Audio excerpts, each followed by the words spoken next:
And we're back into our year of the Bible. I'm Andrew Whaley. Today we are exploring 1st and 2nd Samuel, which is really one continuous story. This tale deals with the movement from the people of Israel moving out of the tribal society that we heard about in Judges all the way to an established monarchy by the end of 2nd Samuel. The main character of both of these books is David. Now, 1st and 2nd Samuel is fascinating. It's kind of like following a soap opera. The characters are deeply complex, and there are these very intricate and multi-layered political realities. I'd encourage you, as you read through this book, maybe get a little notepad and just keep a list of the different characters that you meet, because they show back up time and time again. It's like trying to keep up with everybody in a Dostoevsky novel. They are all over the place, characters coming in and out, but it will make it so much richer if you can remember who these different characters are throughout the books. Now, the story of David's rise and his monarchy is based in historical reality. There are actually other sources outside of the Bible that mention David as king. But there has been some artistic imagination in the telling of David's story as well. Think, if you will, about the way we talk about George Washington in our country, or Abraham Lincoln, or even if you're a Tennessean like me, like you might talk about Davy Crockett. Reality, truth, somewhat hyperbolically retold. That'll help us as you go through this story of David to make sense of all that's going on. Now, the book can be divided up into several sections. The first part, 1 Samuel 1 through 15, is pre-David material. This is the birth of Samuel, the anointing of Saul as king, and we are set up with that initial conflict.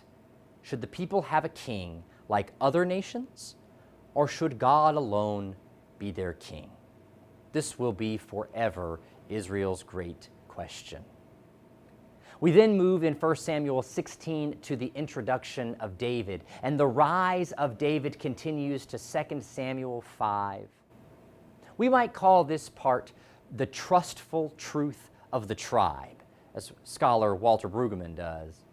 This is that hyperbolic boy wonder, can do no wrong David who rises, the man after God's own heart.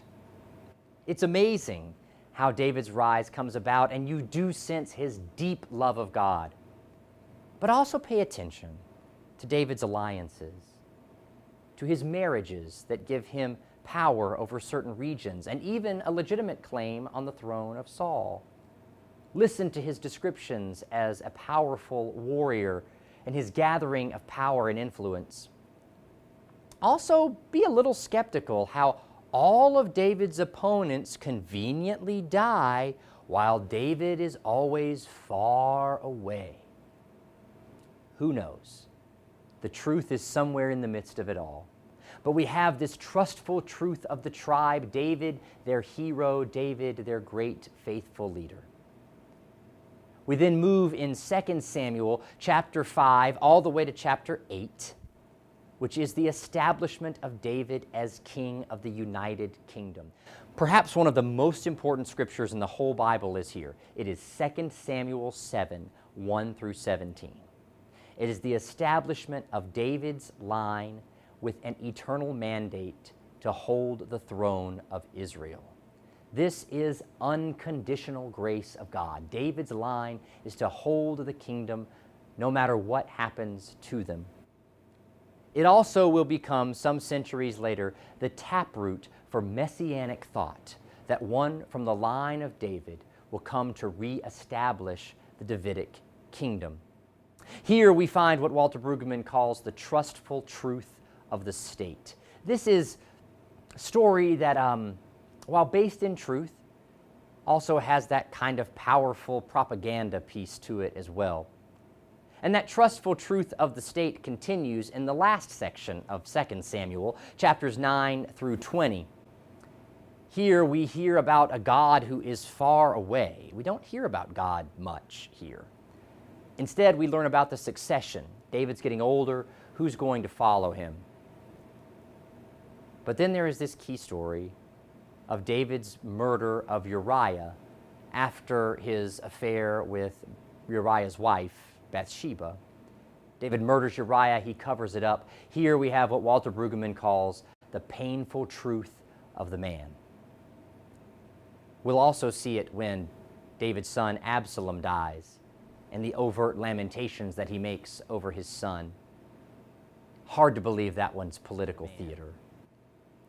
Throughout 1st and 2nd Samuel, we see David as Israel's chosen, as God's beloved, and yet a man deeply flawed and susceptible to the allures of power. It is a remarkable story of faithfulness and faithlessness, of God's hidden hand at work through human agents, and a reminder by the way Israel tells their tales, even the tales of their heroes, that while there is a trustful truth of the tribe, a sure truth of the state, there is always the painful truth of the man. For truly it is God alone who must be worshiped, God alone who must be followed.